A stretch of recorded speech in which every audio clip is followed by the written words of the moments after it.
I'm recording this after I've just had a long chat with Selina. I took too much of her time, and this is a conversation that goes all over the place. We look at spiritual abuse for sure, but we also look at Selina's view of church and how she engages with it. We talk about the Eucharist. We talk about servant leadership and how leaders hide behind that. We talk about duality and rottenness to the core. That's perhaps more from me, from a church point of view.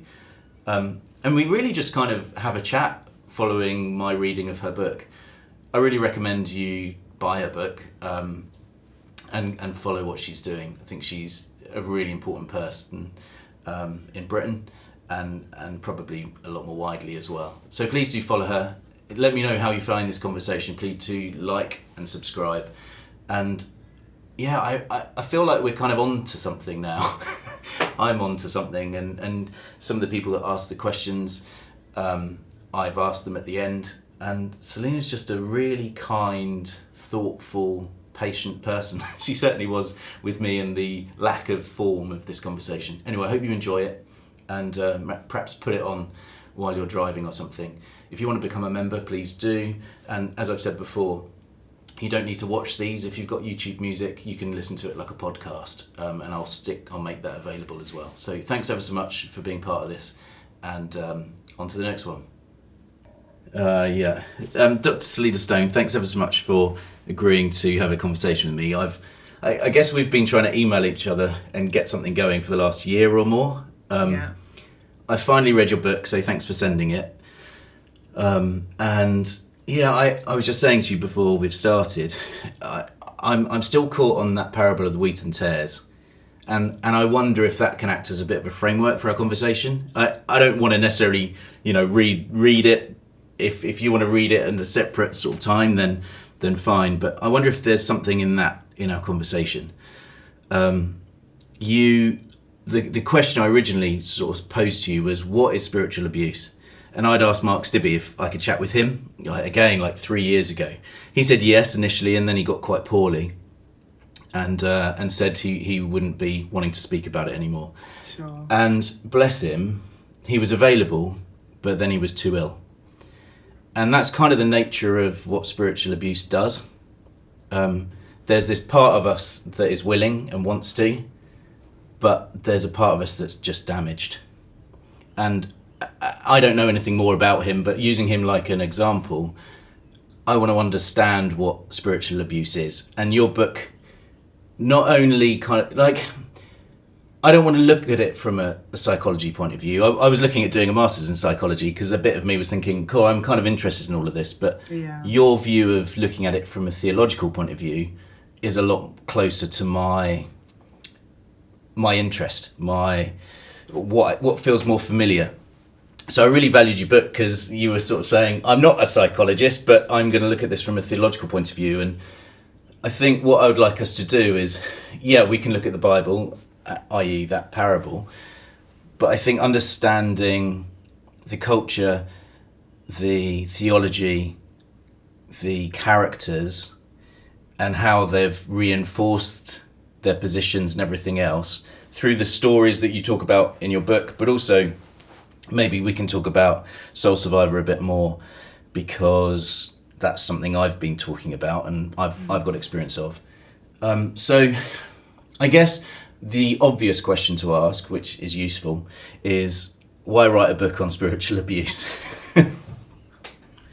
Yeah, and I really appreciate your introduction, because it actually has made me think as you were speaking. I was thinking, when I've written about spiritual abuse, I've kind of depended on the definitions produced by psychologists who have brought a particular lens to analysing the stories they've heard and engagement with victim survivors.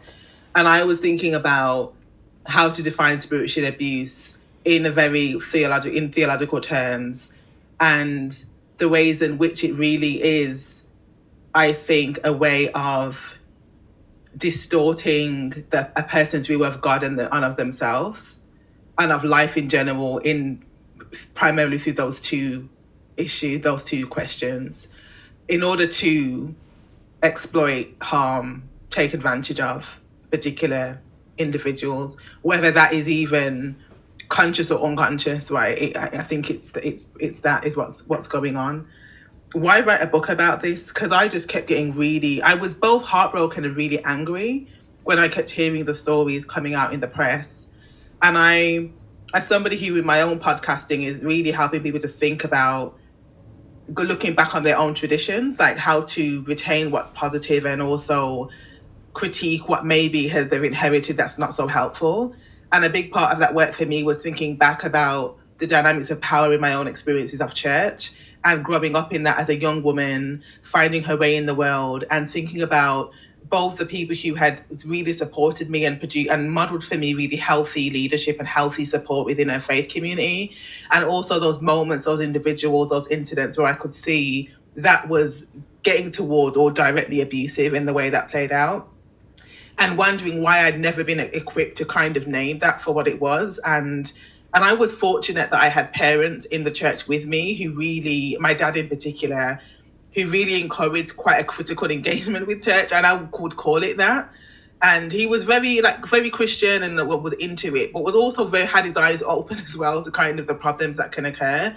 And I think I've kind of inherited that approach to engagement with the church and participation in church life. Yeah. And I think that I wanted to bring that to bear on these big stories that have been happening and say, we're talking about personalities, narcissism, we're talking about policy, but if you're telling everyone that this person is like God's chosen, then the policy doesn't matter because the people are not going to report, no matter how good your policies are, if the theology is undermining it. So I think let's find a bit of a commonality between us. So I grew up in a Christian home as well. My parents, they think about things. They've been involved in leadership in their work. My mum was an English teacher, then became a vicar. After I left the church and said, "Don't do it, Mum, don't do it," and now I wonder if she sort of thinks maybe she could have listened to me. But I think she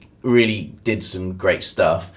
My dad was in business, all that sort of stuff. So what's interesting is, like, you've kind of gone through the process, and at least reading in your book, you didn't get suckered, where I kind of did. So in terms of, I thought I was a real archetype. I wanted to do music. I wanted to play the guitar. I wanted to do worship. I wanted to be caught up in the church world of looking for God's presence and then sharing that experience with people that didn't know Jesus. That was my motivation. That was my world too, by the way. Okay. So maybe I was more suckered than I presented in that introduction. Well, no. That's fine, because I think that on its own is kind of what, when I was a youth worker, I really encourage young people to do as well, because that experience is really important as a teenager.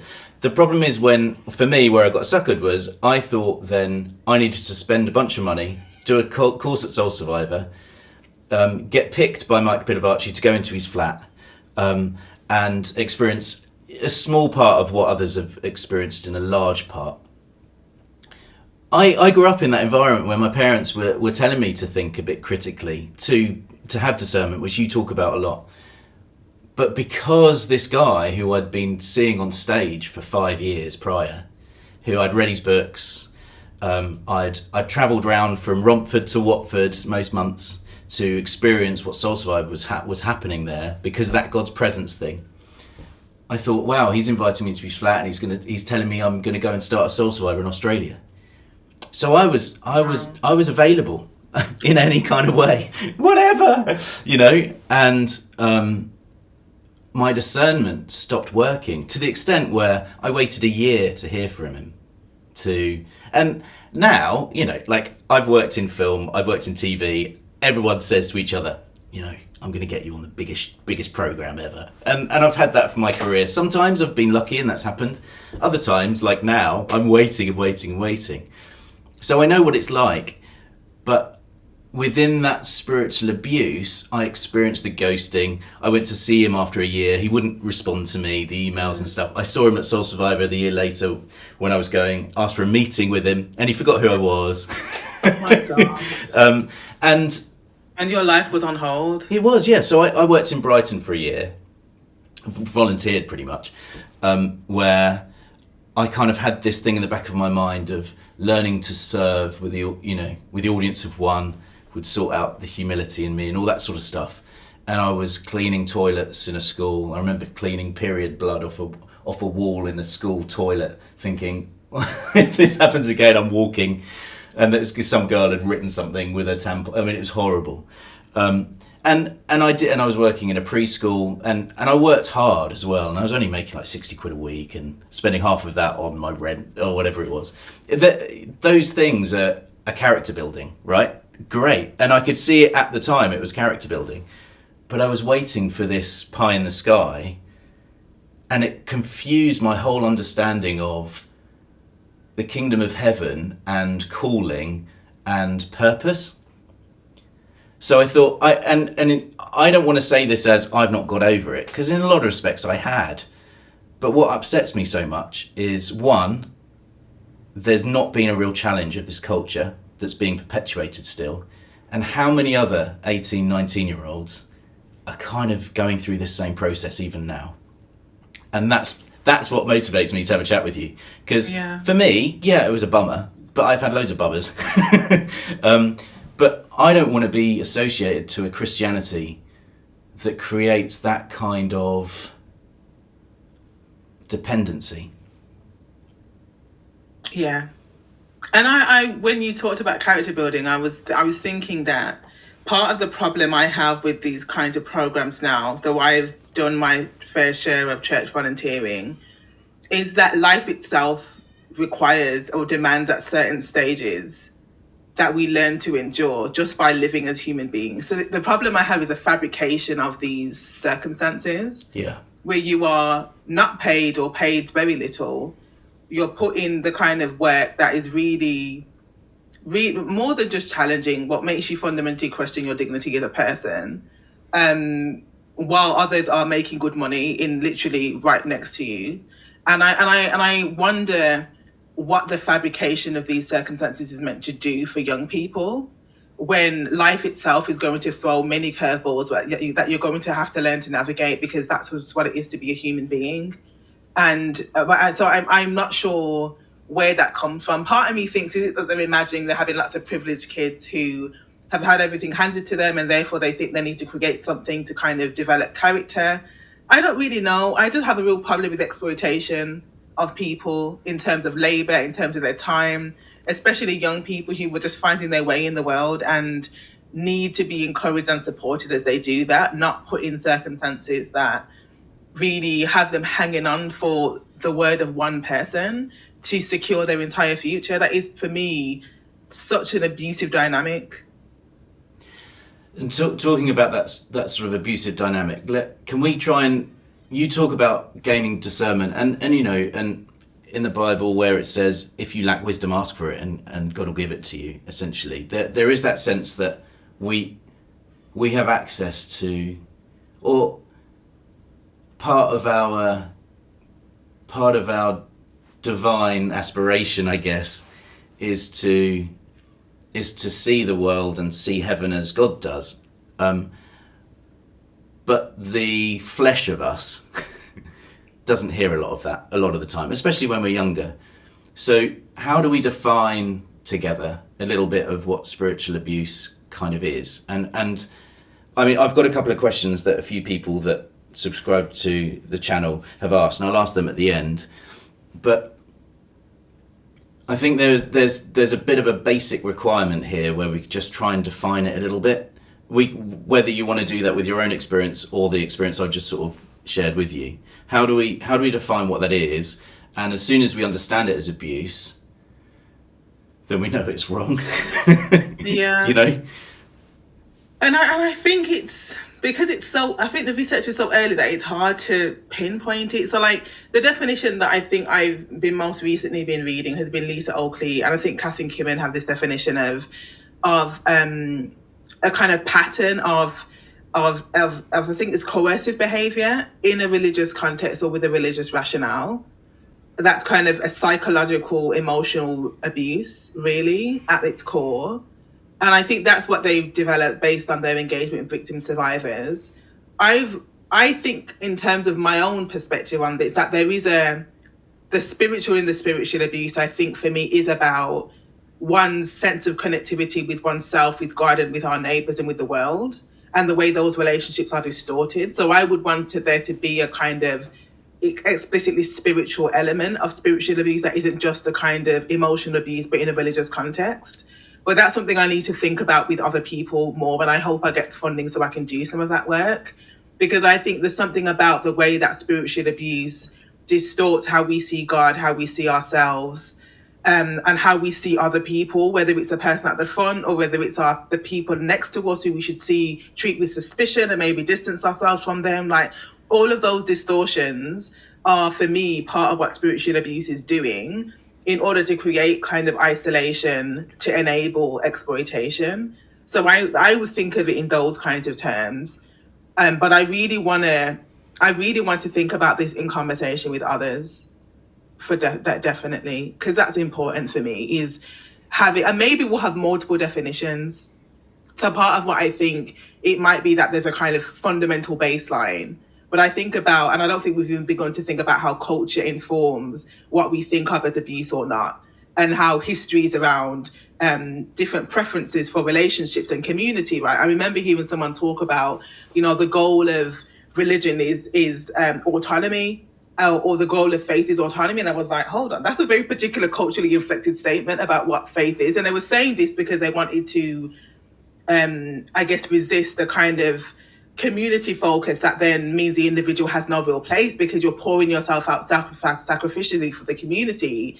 But I thought that is a very culturally bound assumption that the purpose of Christian faith is autonomy, and would jar with lots of different ideas about Christian faith is actually for. But that was a very psychologically rooted account of what good faith looks like and therefore what abuse might look like. So I think there is lots to be explored in terms of maybe there are multiple definitions and we can't have one size fits all. But I think we're honestly, although it feels like we've been talking about this a lot, in terms of actually organised research, there's very little that's been done at this point. No. So one of the things I sort of written down was what you call theology, I've been calling church culture. So when I was reading your book, I was like, oh yeah, that's how I was kind of trying to get to. And I've been seeing it as culture. And what inspired me, again, to try and get hold of you, and I wish we'd done it in person, but whatever, was there are so many assumptions that this is the way that we do it, and this has always been the way that we do it across the board. And that's generally how culture's formed, right? Yes. And what's really interesting about your book is it becomes reinforced with an understanding of theology, or I guess an exegesis or whatever. So I thought it'd be quite an interesting, how do we kind of move into that? So how do we learn to apply theology to our view of culture? Do you see what I mean within the church? So so for example, what some of the things that I in one video I'd spoken to a guy who came and stayed with us, and he was a victim. I think he would call himself a victim of Jonathan Fletcher. He came and stayed here and told me his story, and I filmed it, and it's phenomenal. But he asked me not to use it. Wow. And so he asked me not to use it, and I thought, sack it. I'm just gonna talk about what I learned from him. So I made a video about grooming, and I think that the evangelical church is set up to groom, and you can watch the video there. But it's a video that I kind of spoke through my own experience and the stories that he told me, and there's a culture that with young people, it doesn't allow someone to grow up autonomously. It doesn't allow them to grow up with their own agency or their own imagination, even their own goals. The church often, certainly the sort that I've grown up in, encourage a dependency, as I said before. So that was my observation and my experience, and of this chap and his story. But then how is that then? I tried to theologize about it a little bit, and I did an okay job. but you're going to do a much better job. Maybe. So how can we, that whether it's that as an example, whether it's something else, how can people start thinking the situation that I'm in, or my experience is stopping me return to church because of these things? How can people start applying? How can they be theologians, essentially? Because what you do with your book is make it really, really applicable, which is great. You know, you quote Barth and stuff, and I've tried some of those books, Systematic Theology or whatever, and I turn off very quickly. I much prefer Moltmann. Just a little bit of Barth, you know. Some people, they need to see him to feel at peace and able to engage. And I'll give them a little tap on the head. There's a bit of Barth for you. Talk about Dolores Williams instead, the womanist theology. Yeah, of course, yeah. But I mean, you stick it in there. You know this stuff. Then. Yes, yeah. And so how you with your book you equip people really well, but how can you help me kind of start applying this theology to what I've understood as a culture, which a lot of people will say, they won't necessarily call it church culture, but they'll say, I can't return because it triggers me. That's a really common thing that I hear from everyone. Yeah. So are you asking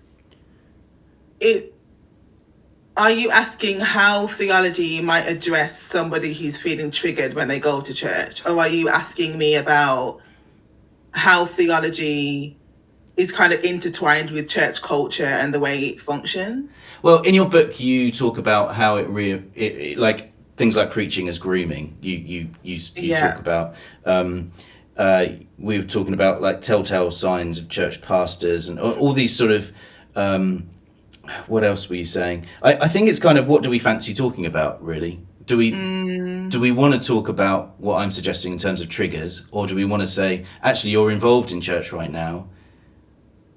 It doesn't quite feel right, which you talk about, that kind of, when Paul talks about, Paul talks to Timothy about his conscience or whatever, there's our gut we need to take seriously.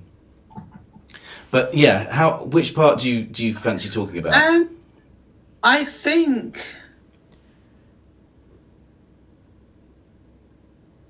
the question about autonomy is a really interesting one. In terms of what you were just saying about how some of our church cultures undermine our sense of autonomy.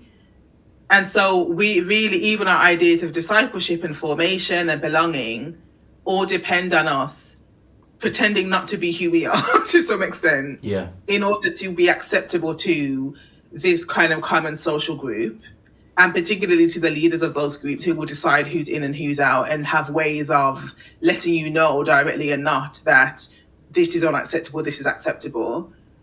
And so I think that theologically, I was thinking through as you were talking, what is the antidote to that then? Because I'm not in the place where I think the point of faith is to make you an independent being who doesn't need anybody, which I worry is somehow where this language of autonomy can get to, where it's now like, we think we're safer if we are just a compartmentalized individual who then doesn't want to hear about anyone else. Because actually part of when I think about my own journey of, people call it deconstruction and things like that, I've been so dependent on friends who've been in a similar place. And I may have felt quite isolated from the mainstream churches that I belong to, but I have found an alternative community space.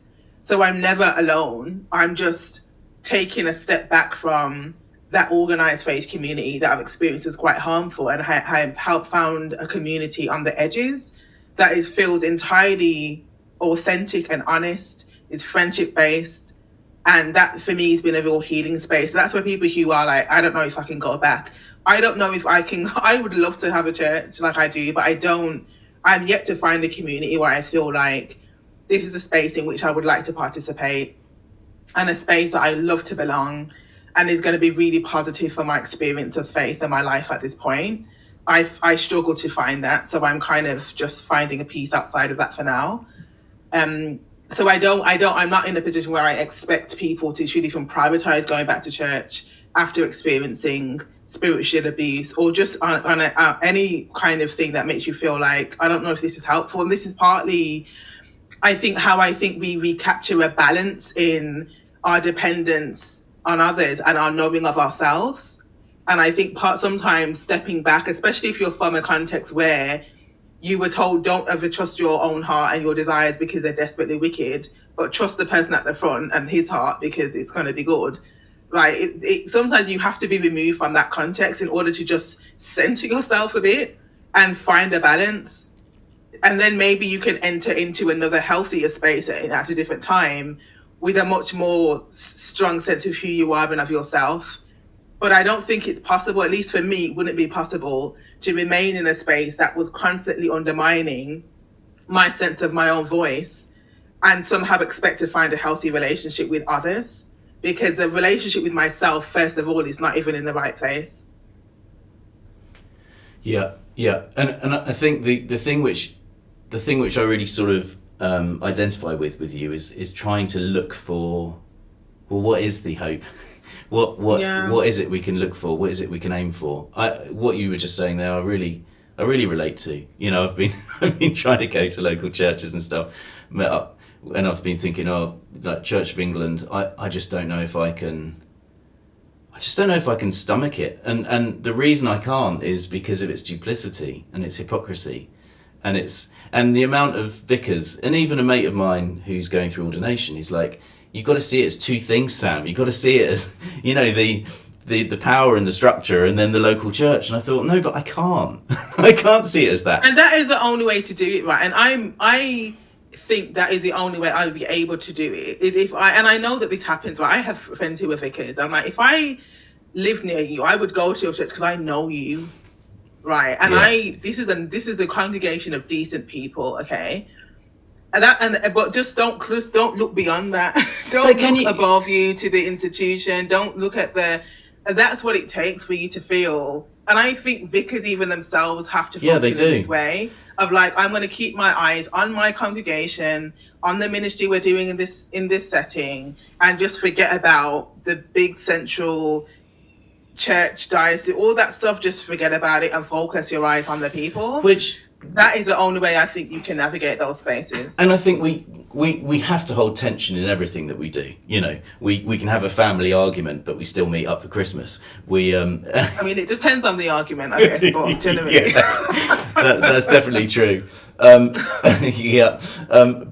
we hold tension with everything. Yes. But I'm just not sure if we can. I'm just still not sure if I can with the church. If it's systemically bad, if it's culturally wrong, if it's about promoting the leader, and you talk about this a lot, and so this is again where my head was going. In some ways, this conversation is more unpacking my own view of your book. So hopefully you're finding it really helpful. But there's this kind of thing where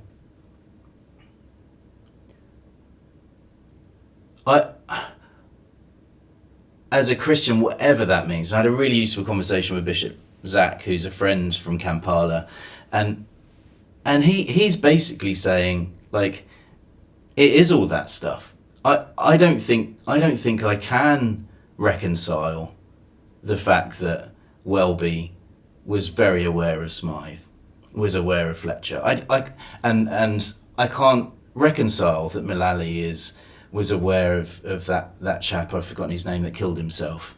Oh yes. And then just kept it quiet as she was Bishop of London. I can't reconcile that safeguarding is still done inside and not an external thing. Because if it's got as bad as a safeguarding issue, then spiritual abuse was way down the road. I can't, and so can I just go to a local church congregation and think, yeah, but these guys are nice. Of course they are. Everyone's kind of nice. And then that goes back to the wheat and tares aspect. What field are we in?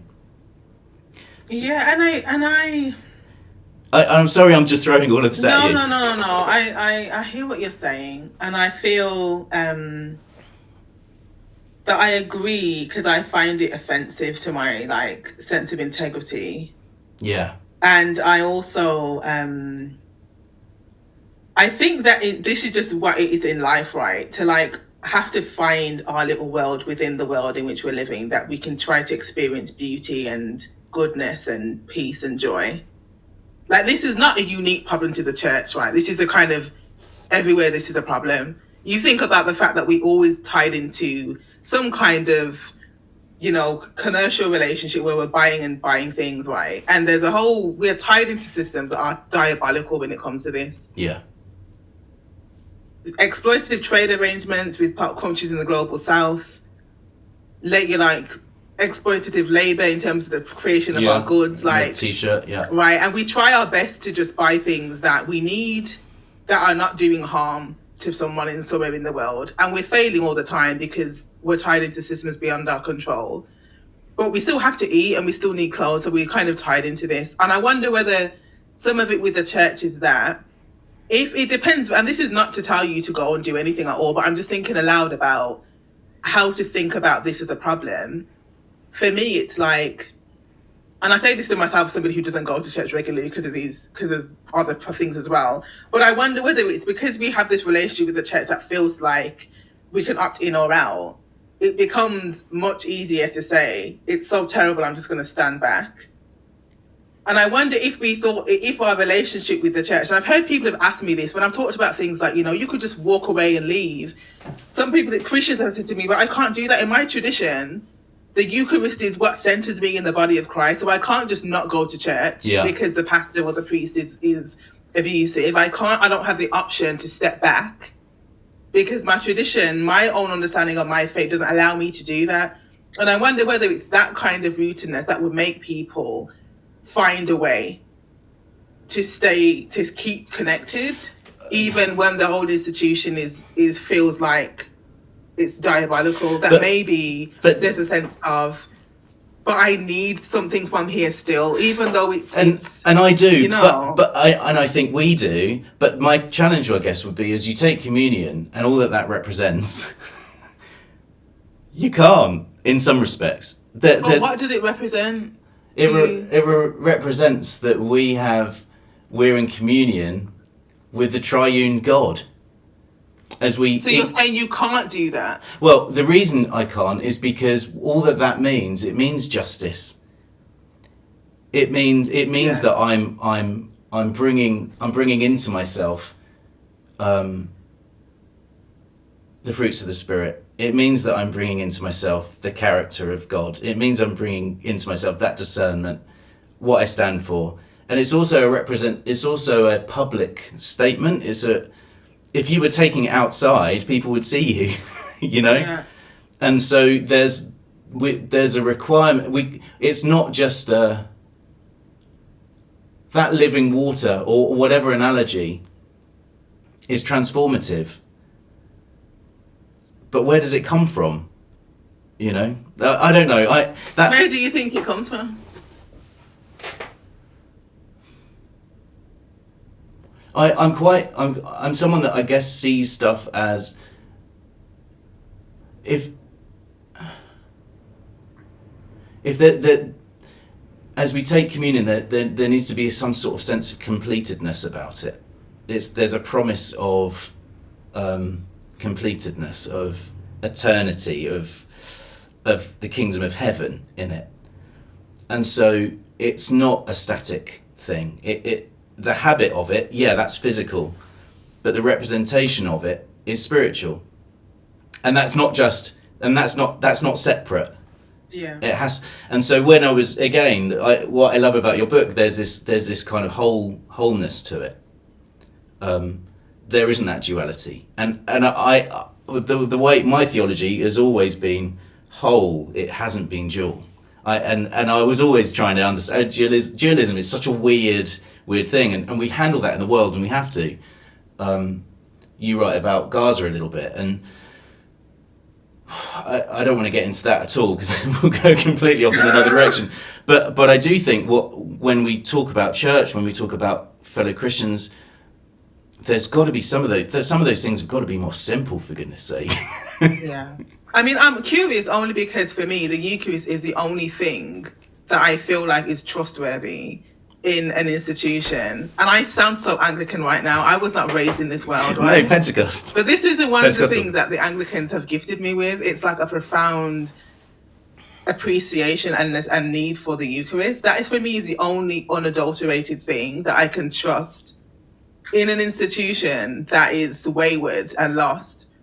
That moment where we gather together around the Lord's table is like, this has nothing to do with you. Okay, That, so for me, you cannot corrupt this. You cannot abuse your way. This is the one thing that I can come to in this crazy institution that has been initiated by Christ himself. yeah, Has nothing to do with you, and I don't even have to think about you.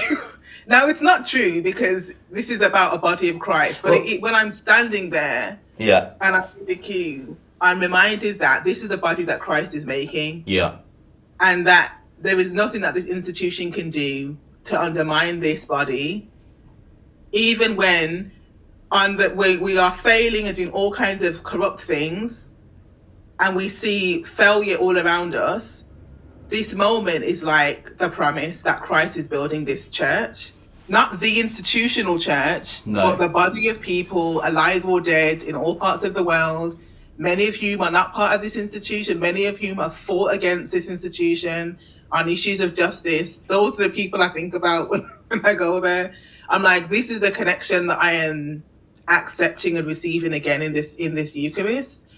That's the only thing I feel like the church offers in the midst of its failure. Even the I love I'm from a preaching tradition, I love it, but even that can so often be manipulated, weaponized. I'm sure there's ways that people might do this with the Eucharist as well, but I feel like it's the thing that gives me most of a kind of, I think it's the thing that I think the only thing I can trust is like, I don't have to worry so much about this. This is something I can hold on to. It sounds so Anglican. It's terrible. yeah. Yeah. I mean, just the physical process of it, though, in an Anglican church is. I mean, I grew up also in a Baptist church, and I loved when you your little cup, your little glass, and you pass the bread to each other, and then for me that. And I chatted with a guy called Pete Owen Jones, who's a vicar on the South Coast, and he talks about he thinks church should be in the round. However, he's an Anglican vicar that I don't know if he stands at them. But I mean, he did show me in his ladies' chapel there was this, or lady chapel, whatever you say, like a circle of chairs. Yeah. And that's where we sat for a bit. I do think that I totally get what you say, but I also think that the process of the physicality of how we experience it is important as well. Yeah, you're right. You walk up there and a person in a robe gives you like... You kneel down. They special prayers and you have to just like... It's not... The dynamic is still not ideal. Somehow for me it works as a... Yeah. It shouldn't work. But then... I'll give you that much. But then, for some reason, it's the one thing that I long to do. Yeah. When I think I want to go to church, it's for that. In the midst of all of my misgivings and all of my feelings about it, that's the one thing I think... That's what I'm missing more than anything else. Yeah. Yeah. It's funny, it always seems to come back to Eucharist or communion or Mass. I know. I don't know. I mean, maybe there's a reason why it does, but it is, and I say it's not, completely problem-free, but for some reason it is a thing that I think of as a rootedness. Because we're kind of talking about it a little bit. We talk about, especially in the Pentecostal tradition, there's a real focus on the principalities and powers, and we'll know the armor of God, the sort of Ephesians 6 stuff. Yeah, that's very much rooted in Pentecostalism and in charismatic, therefore, as well. So we would, and I've spent ages in church services asked to be filled with the Spirit, to have the armor of God put on me, all of those things. And understanding that our fight is not against flesh and blood, but it's against principalities and powers. You say in your book, what if the principalities and powers come in the form of cathedrals, church systems, and boards full of Christians, or the Anglican thing, bishops' councils, and all that sort of stuff. What if they come in the shape of a title of bishop, or the people that wear the cassocks? Yeah. And along with that, And what if they hide behind the term servant leadership? I mean, I was like, oh my goodness, you're like... Yeah, I mean, I was like, you know what it is? If I feel agitated about something on a justice level, I don't hold back in what I have to say, because I feel like it is a matter of life and death on these things. Yeah. And I really wanted to just shake that binary we have, where we have this, like, the world is this dangerous place. We have to be on our guard. We need our armor because of these secular principalities and powers, or other faiths, or people and systems out there. And we as a church are this pure, holy family of God who we can trust each other, and we have to submit to the leaders and all this stuff. And I wanted to just shake the binary that we've created in our minds. I think is partly why we're so terrible at responding to harm within our communities, is because we think it's bad PR, so we don't want to talk about it, instead of just telling the truth about what goes on among the so-called, saints of the world. So I wanted to just shake that, because I was like, I've sat in rooms where I felt spiritually uncomfortable, in a room that is apparently a very important church building. And I'm from a tradition where spirituality is something that you feel in the body. It's not just a kind of thing, So I know the feeling I have where I feel like I'm discerning some kind of evil presence in the space. And I'm sitting among... That was not a metaphor. That's actually happened to me, where I've sat in a room and I felt there's some kind of presence here that is evil, and technically I'm in a Christian building. Just because we can assume that other people understand what that feels like, can you just explain what that feels like? You know what I mean? Yeah, it's almost like your heart drops for no reason. I get like an actual feeling in my body where almost like it can be like a butterflies maybe, or like a little bit of a like almost if your heart drops and you feel that feeling inside your body, almost like a nervousness. That's probably how I would describe it. And then I know that I'm feeling that because I'm sensing something is here. And this may sound crazy to some people, but like I know that feeling where I'm like, okay, there's something. And it's not, I don't mean something like a demon's flying around. I mean, there was some kind of presence, either, I don't know how to even describe. Maybe it is another kind of presence, or there's something in the space that maybe just is always there. And I come in and I feel it and I'm like, ooh, it could be malintent. It could be, I don't know how to even describe it, but I feel that sense of, this is not a safe place. I need to be on my guard here. When I'm in conversations, or and I feel that sense of, it's like a warning light for me that I feel.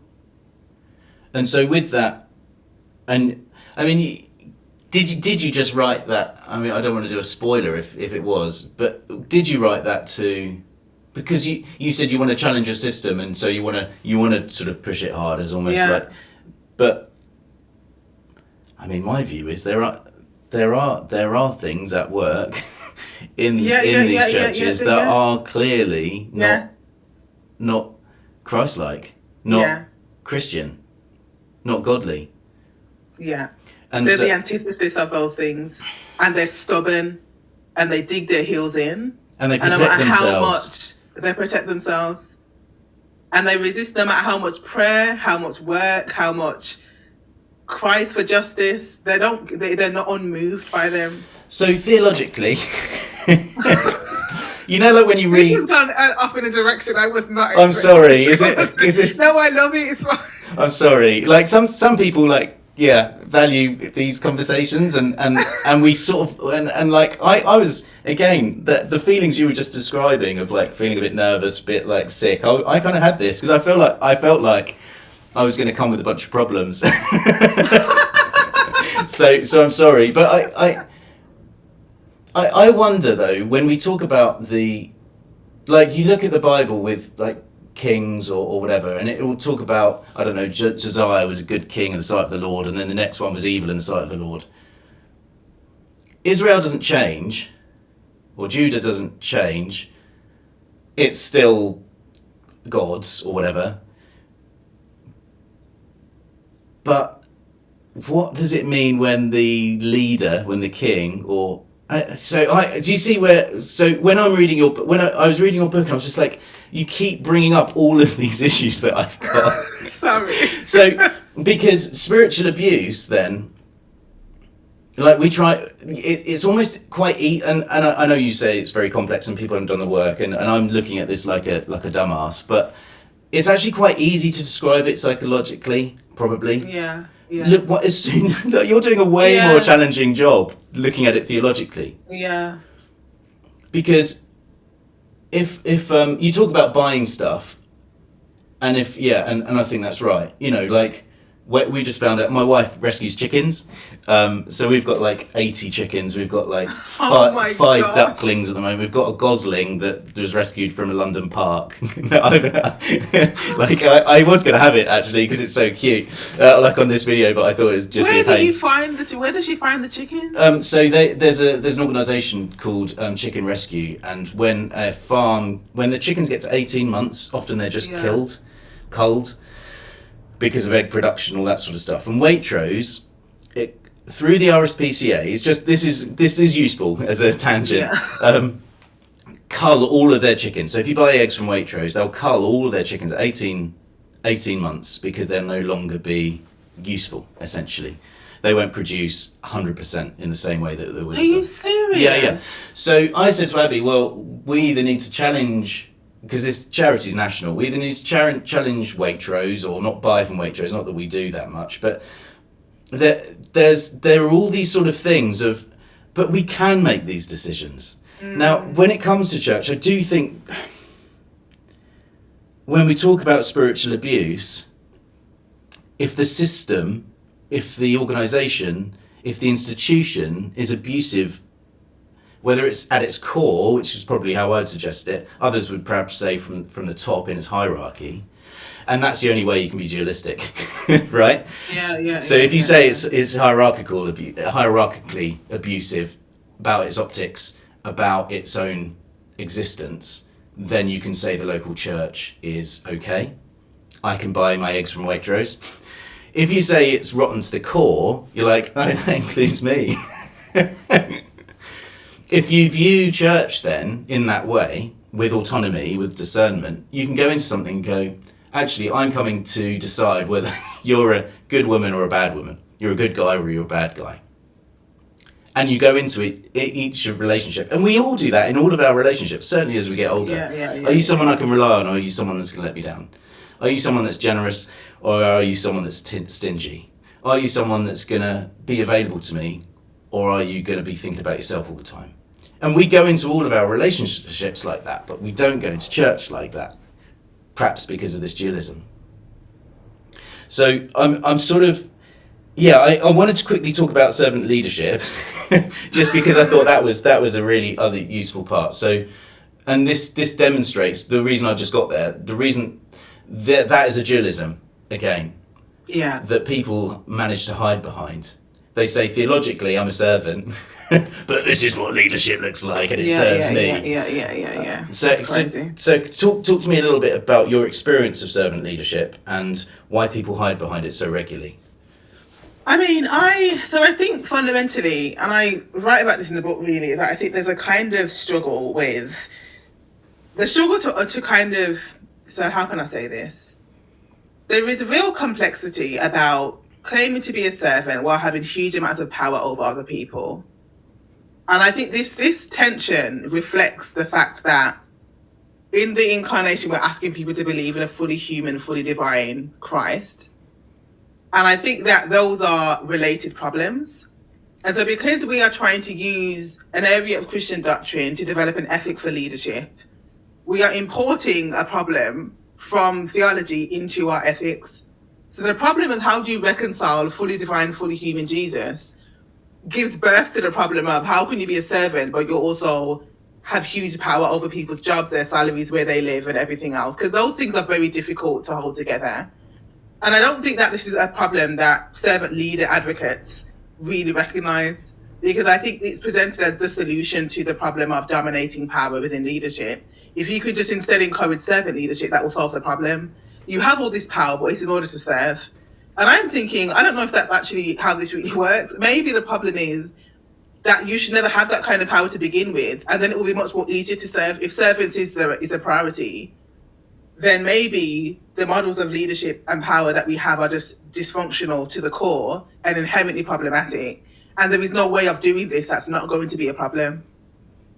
And so that's the question that I'm really thinking through. It's like, it's easy to hide behind this because, as you say, a person has huge amounts of authority and power over people and then says, I'm here to serve. And then it means that you as the audience of the congregation, I say audience liberally, right? Or the congregation, are then tricked into not analysing how they're using power because they're telling you the narrative is marketing, right? We'll tell a story that says this is service. If you look in the details, you'll see domination. But you're not allowed to question that because they're telling you it's servant leadership. And because we don't often see great examples of service by people who have huge power, we can't always tell the difference. Or maybe we imagine it's not that big a deal until we get bitten by the problem. And then we start to see, oh, this is actually quite a dominating kind of model of leadership and power within the church. Sorry. Yeah. No, sorry, I'm speaking over you, and I'm probably going to say something a lot less helpful. But where I think I've been starting to think about that is it's not just about their function. It's also about the culture in which they're in. So what I'm just making these videos. It's so nice that you've been available to have a chat. I tried to I did email a guy who's got a YouTube channel, Christian guy, in Britain with a really big YouTube channel, apologetics, all that sort of stuff, and said I'd love to have a chat with you just about the kind of various parts. And I made I thought about the email and how we could kind of do it, and how, he's representative of the kind of the winning team. I'm representative of the losing team, and how we kind of talk about church in the middle. And I thought it'd make a really good conversation. And he said no. He said no. Of course, I could tell you he said no. But I love your optimism, though. I do love it, and I hope that he would have said yes. Well, me too. That's why I sent it. But the irony was, I was thinking, of course he's gonna. I just replied, okay, good luck. Using, like, you talk about audience, I said luck deliberately. Because they'd find that kind of thing a little bit like, that's why I didn't say yes, because he said luck. And not providence. Not may God's will be done. Exactly.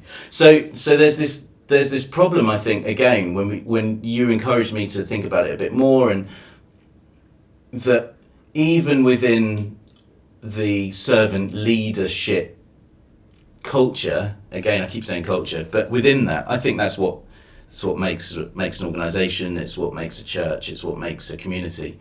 But there is this kind of exclusivity and the seniority, and even within that, it's the complete antithesis to service. Yeah. So if I think about people I know who want to serve the people they're leading, or they're in a role, I think they also find this a challenge. It's like, how do you do all the things you're being asked to do by the diocese or by your denomination, and at the same time care for the people? But there are some obvious things where there's too much authority in one person's hands over a particular person. Like when I did my project on clergy well-being, I was like, how can the bishop be your line manager and spiritually responsible for you? And it's just too many overlapping roles over a person. If that bishop is a psychopath, then you're doomed. Like, materially, your housing is going to be in disarray. Spiritually, you're going to have to get communion from this person, to go back to what we said, right? Yeah. It's not always a kind of solution at all. It can actually be quite a part of the harm, the Eucharist, depending on the situation. So there's some very obvious things where there's just way too much conflict of interest between the roles people have, and that needs to be separated out some way structurally, so that if there is an assumption that anybody could be a problem, and therefore we need to have mechanisms so robust. I said this to a group before, if the man at the top, and it's usually your man at the top, your systems need to be so robust that if the man at the top is implicated in a safeguarding issue, that he can be removed. That's how good it has to be, that he can immediately be removed, investigated, and things can be dealt with appropriately. That's how good it has to be. He can't be the one you're reporting to, because he could be the one that needs to be reported about. Or, as we mentioned earlier, she with the Archbishop potentially. So I want to quickly just finish off, because you're under super time pressure. I'm sorry for being so long. I've got 3 questions, but So one's from Green Flip Flop. Is spiritual abuse a distinct form of abuse, or is it essentially psychological emotional abuse that occurs in religious context? So I would say Yeah. that I think there's something distinct about this, because it's fundamentally reorienting how a person sees and relates to themselves, to God, and to others.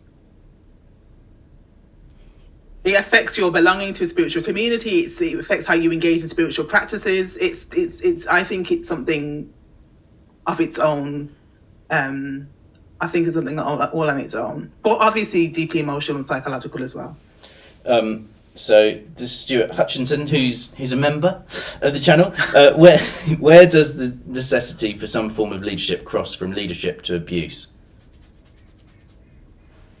So I think Lisa Oakley is really helpful on this. I'm talking about the spectrum with healthy leadership on one end and spiritual abuse on the other. So it's not always a one size fits all. Sometimes there is a kind of gradient along which you might be able to put different behaviours. But it can be hard to definitely tell in some cases. Some are obvious, but some are much more difficult to tell. And that, I think, is where the challenge is. I think partly why resisting the language of that person's good and that person's bad is because anyone at any time could exhibit a behaviour that is further along the spectrum of spiritual abuse than healthy leadership. That may not make them an abuser, with a capital A, because they may not most of the time be on that part of the spectrum. Does that make sense? So it's not a black and white thing, I think, in terms of defining abuse and leadership. This one's from Rambling Rev Ray. How do queer Christians avoid or navigate spaces that are psychologically unsafe? Oh my God. I mean, I would think about Jarrell Robinson Brown, who is the priest, right? The priest of priests. And I don't think it's for me, somebody who just identifies queer, to tell this, but I would think someone like Jarrell, in reading his work and thinking about this, would want to put the well-being of queer Christians at the forefront, and not any obligation to attend or belong or keep going along or force yourself to go because you don't want to neglect the gathering of the saints or feel like you have to be there as a kind of social justice warrior.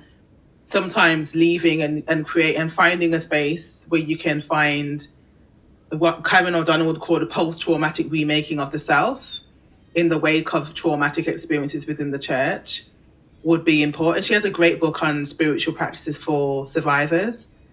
So I would think finding any kind of practices that are going to enable you to find a kind of wellness and not pressuring yourself for any reason to remain in spaces that are doing you harm. Last thought from me with you to see if you think it's a good idea. After reading a book, I sent a WhatsApp message to Stephen, who's a vicar in New Malden. I spoke with him. He wrote a book around safeguarding recently, and I said, do we just need like a ratingsforchurch.com? What do you reckon? You know what? When I'm having my naughty thoughts, I often thought about like having an anonymous thing, like either a website or a thing where you can just be like a rating in the same way that you might do that for, I don't know, they do this for environmental issues in the church, right? Yeah. Where you can get a rating for how you respond to environmental issues. Maybe we need a kind of power analysis gradient where we can say, red, do not go to this church under any circumstances. And it's on Google already, and you can star it, but people don't really use it for that. I mean, HTB's got, on Glassdoor, I don't know if you know Glassdoor, HTB have got a rating of 2.4 out of 5. No way. Yeah. So I wonder, let's have a chat again about it offline, but I just thought actually it's really quite easy to build. I've got a friend who's massive, like, just brilliant at this kind of stuff. Yeah. We could build something quite simple that's just essentially you and I's view of, the Eucharist is good. I mean, the problem with it is how you would avoid the crazies. Somebody who's like racist or sexist writing like 1-star reviews of churches just because they don't like that they got a black vicar or a woman, or like how you. But that's the nature. That's out those kind of comments from actually constructive feedback. So I wonder whether it might make more sense if there were a group of people who could actually do a more thorough Like account Ofsted. of it, rather Ofsted. than just like Ofsted random picture. individuals from the public writing Ofsted. Oh no, oh no, Dr. Selina's here. My face is too conspicuous. It's like like restaurant inspectors or whatever. Yeah, or send some young people to be interns, and they could give us like undercover boss, and they could give us their reports. On that note, I'll put links to your. I can't believe I said this on the internet. I'll put links to all your stuff on underneath this so people can follow you. Thanks ever so much for your time. Please like and subscribe to me, to Selina, and I love this conversation. I'm sorry it was so out there. I'd love to try not to take so much of your time and we do something a little bit more focused, but you can see, I guess you can see what you kind of brought up in me. So so thank you. Thank you so much, Sam. Have a lovely one. To me. Cheers. Take care. Bye. Bye-bye.